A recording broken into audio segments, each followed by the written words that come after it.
Naked lunch, naked lunch. I really wanted a typewriter at some point in my life, but now I'm never ever gonna buy one. I'll just stick with my laptop. Hello there, Nate Jackson, Criterion Collection Reviewer Guy here. Oh, Jesus Christ. Number 220, David Cronenberg's adaptation of William S. Burroughs' Naked Lunch. Oh dear, oh dear, oh dear. I've been on edge about this one. I wasn't sure what I'm gonna feel about it. You know, I've heard it was this big, pretty big novel. And sure enough, Cronenberg. You know, maybe somebody else might have done this, you know, better. But this, I don't know. It's just, 1991, 115 minutes English, blah blah blah. So I'm not going to talk much about this one because I can't describe it. It's one of those movies you have to see to believe, and I mean, I could follow what was going on, but none of it made sense. And partly that is because I don't do drugs. You know, I feel like this is, I mean, you would disagree that, oh, you could probably get the, you know, you'd probably be like, oh, you can get the gist of it without having taken drugs or anything, but you know, it's just this just doesn't do it, you know, and because there's a lot of drug references in it and drug usage, and because of that, I just can't get hip to it, you know. And so yeah, so this is what I see. So we got there's an exterminator named Bill Lee.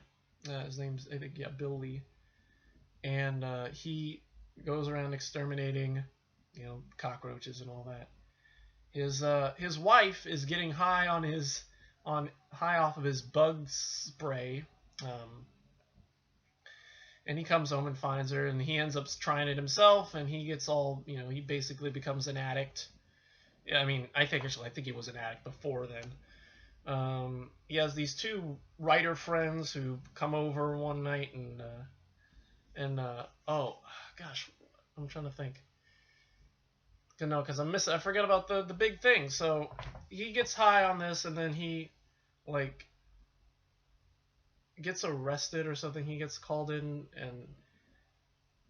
by the police or something, and he starts to imagine he's this agent, and this typewriter becomes like this bug that talks to him with this hole that he like. And like the thing gets pleasure after he tucks it. It's called a Clark Nova. All the typewriters in these things are like monsters, or like little creatures, like creepy crawly creatures. And one night he comes home. Bill comes home and finds the guys fucking his wife. Well, one guy fucking his wife, and the other guy reading his poetry or writings. And they play William Tell. He plays William Tell with his wife.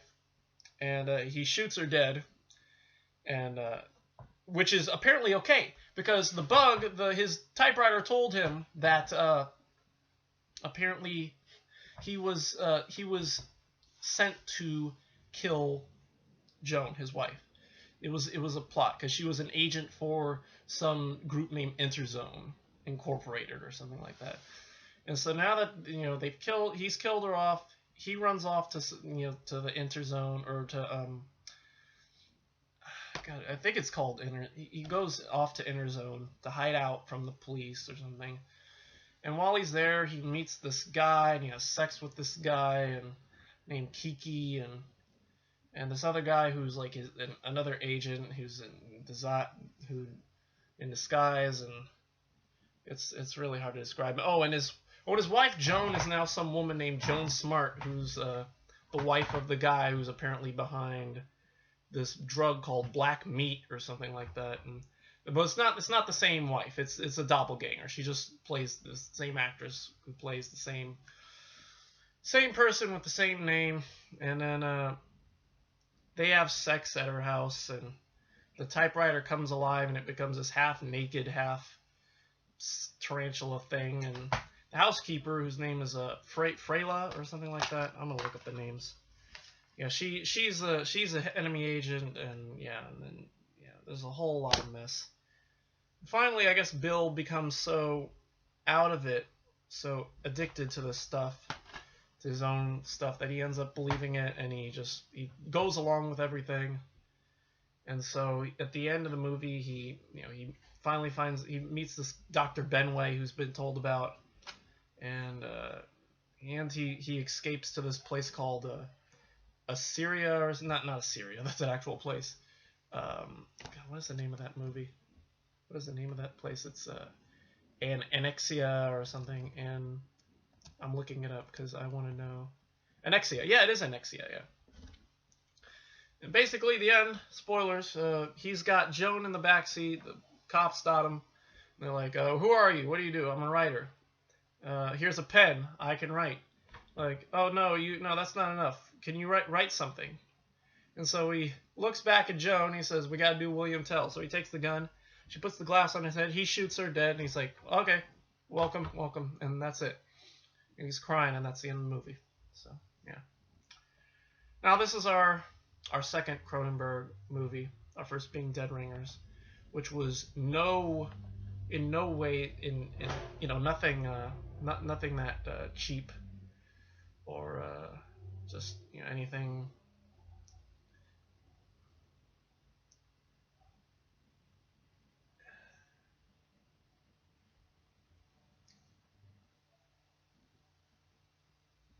Now, this is our second Cronenberg movie, our first being Dead Ringers, which was, had none of the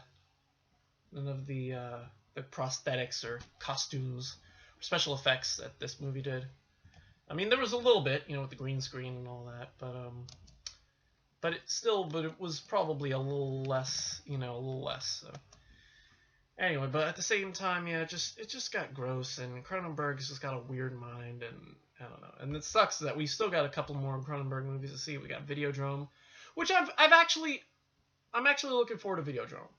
In all honesty, it's in my wish list. I've heard about it, good things about it, so I'm gonna try and get this movie out of the way, and just say, hey, this is Videodrome's better. Then we got Scanners later, which is a classic. Can't wait to see the guy's head blow up. And much later, we'll have The Brood, which just came out I think a few weeks ago, or not this week.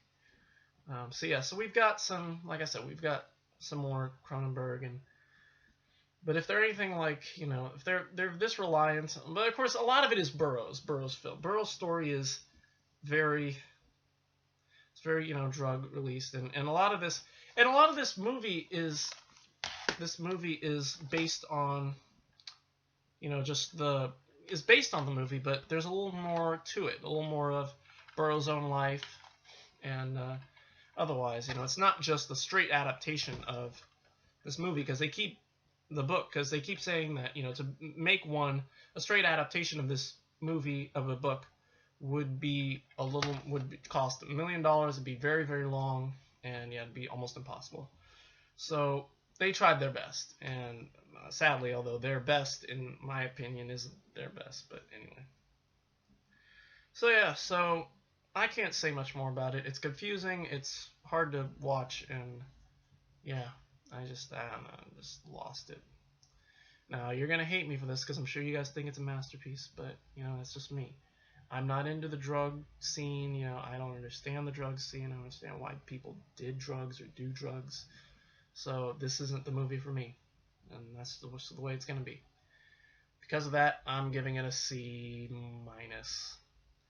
It's a movie, but it's just, C-. So that's all I can say about it. It's not great, but whatever, C-.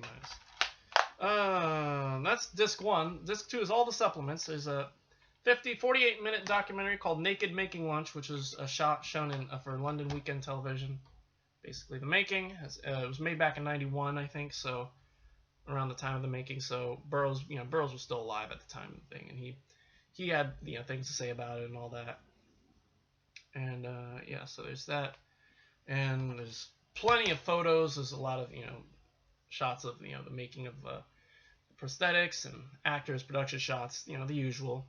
The trailer, which actually a really neat trailer, has Burroughs narrating, narrating the little mini history of Naked Lunch, saying, all the critics, saying blah blah blah blah.